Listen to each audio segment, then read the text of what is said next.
Hello, my dears. How are you all?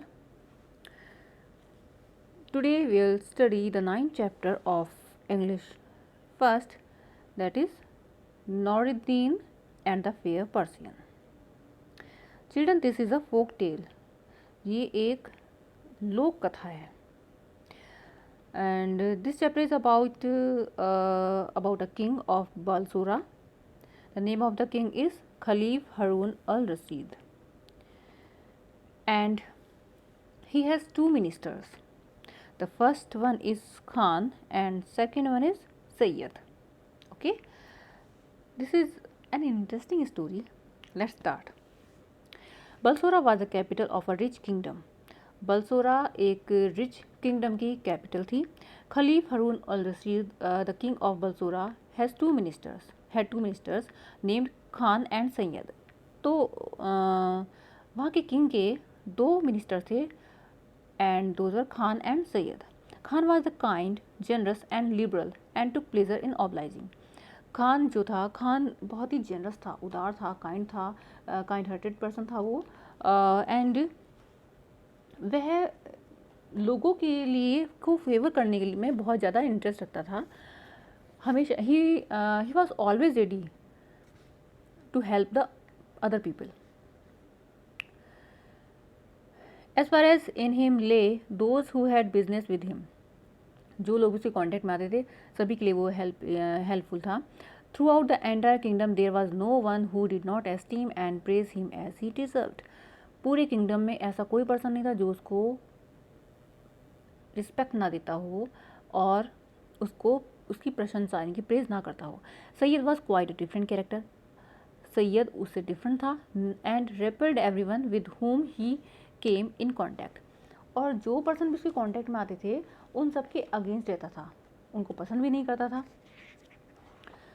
So people also did not like him. इसलिए लोग भी उसको पसंद नहीं करते थे. Because his nature was not good at all. उसका जो नेचर था वो बिल्कुल भी अच्छा नहीं था.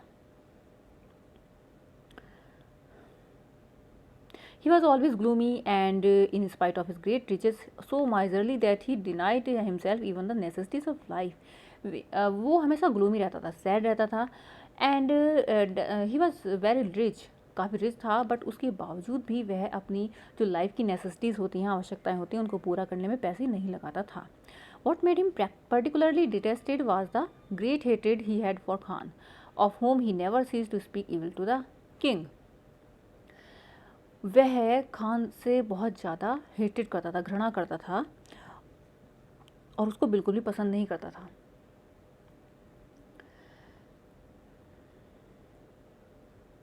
उसके बारे में वो किंग से कुछ बोल भी नहीं सकता था. One day, while the king amused himself talking with his own ministers and other members of the council, the conversation turned on the qualities of a woman fit to be the queen. One day, the king was sitting and he was talking about the characteristics of female.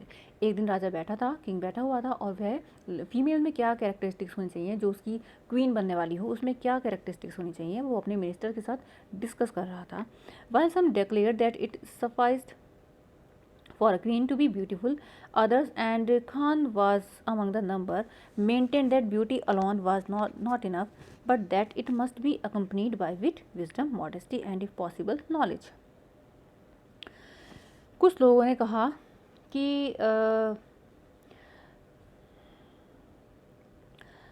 It sufficed for a queen to be beautiful. Sufficient है, suffice mean sufficient. किसी queen के लिए उसका beautiful होना बहुत sufficient है. Others and Khan was among the number, maintained that beauty alone was not enough. और कुछ और दूसरे लोग थे और खान भी उनमें से एक ही था, उन्होंने कहा कि beauty is not enough. Beauty के साथ साथ उसके अंदर विजडम, विट और मॉडेस्टी भी होनी चाहिए, क्वालिटीज़ भी होनी चाहिए, and knowledge also. The king not only declared himself to be of this opinion but charged Khan to announce that whoever should fulfill all these conditions would become his queen. King was also having this opinion. King का भी यही मानना था और उसने खान को charge दे दिया अपने लिए सुटेबल गर्ल को ढूंढने के लिए जो कि उसकी क्वीन बन सके.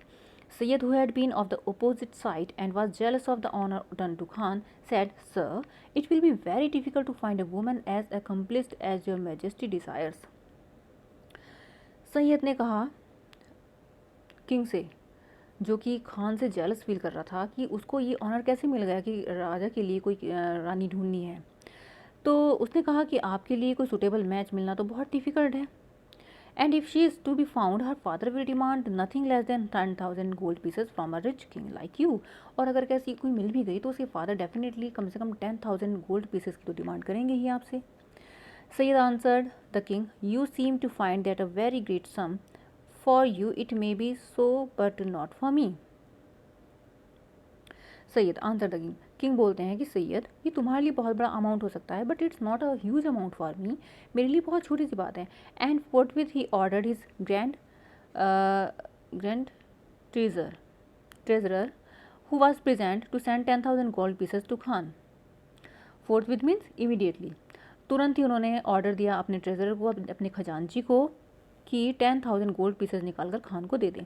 Khan send invitation to noble man far and wide, far and wide means दूर दूर तक उन्होंने जो नोबल मैन थे उन लोगों को इन्विटेशन भेजा। And send servants to look for such a one as he describe, और ऐसी लड़की को ढूंढने के लिए उन्होंने सर्वेंट्स को भेजा।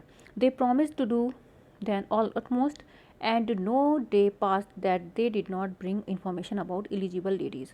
वो दूर दूर जाते और इस तरह की eligible ladies के बारे में information लेकर आते for his inspection, but none was found without some defect.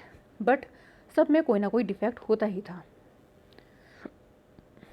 At length, early one morning, while Khan was on his way to the king's palace, a man throwing himself in his way.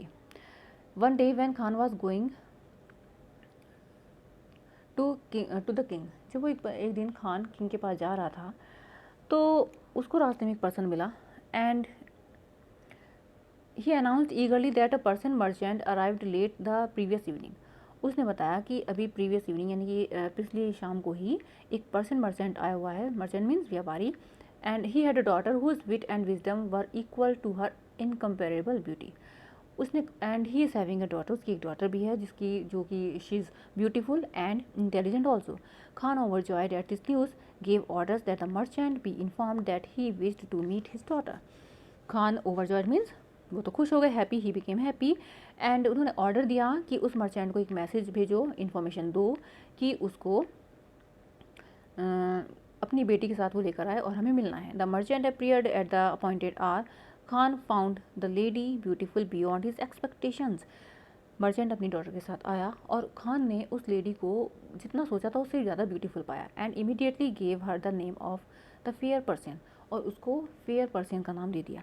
Being a man of great wisdom and learning, he perceived in the short conversation he had with her that he would seek in vain another woman to surpass her in any of the qualities required by the king. Surpass means exceed. Okay, तो खान ने उससे बात की और बात करके पाया कि वाकई में she is in real she is intelligent, she is having qualities जो कि रिक्वायरमेंट है किंग की। And therefore asked the merchant whether he was willing to marry of his daughter to the king. और मर्चेंट से पूछा कि क्या तुम अपनी बेटी की शादी करना चाहते हो, मैरिज करना चाहते हो किंग से।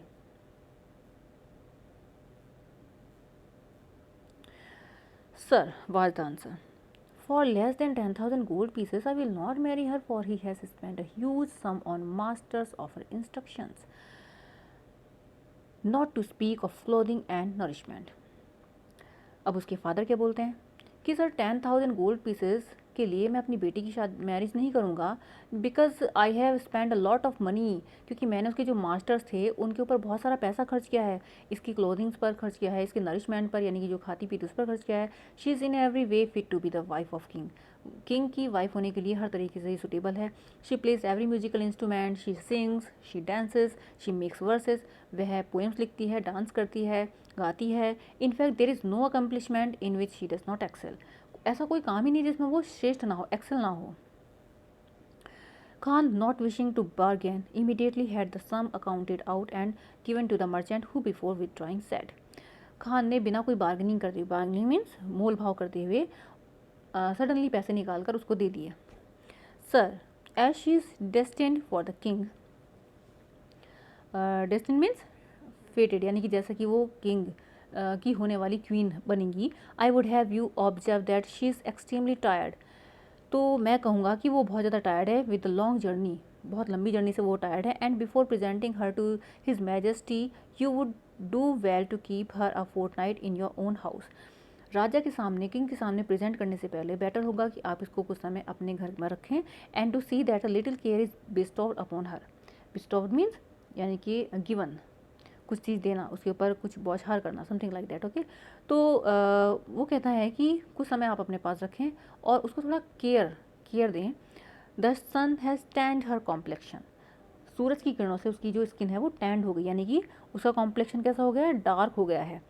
But when she has been 2 or 3 times to the bath and is fitting by dressed you will see how much her beauty will be increased.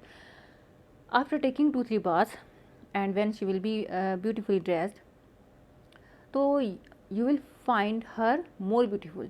आप इसको देखेंगे कि उसकी जो ब्यूटी है वो इंक्रीज हो गई है.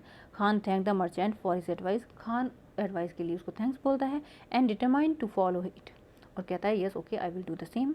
ही gave the beautiful person an apartment near to that of his wife. अपनी वाइफ के पास ही वो एक अपार्टमेंट उसको दे देता है रहने के लिए. Home he charge to treat her as befitting a lady destined for the king and to order for her the most magnificent garments.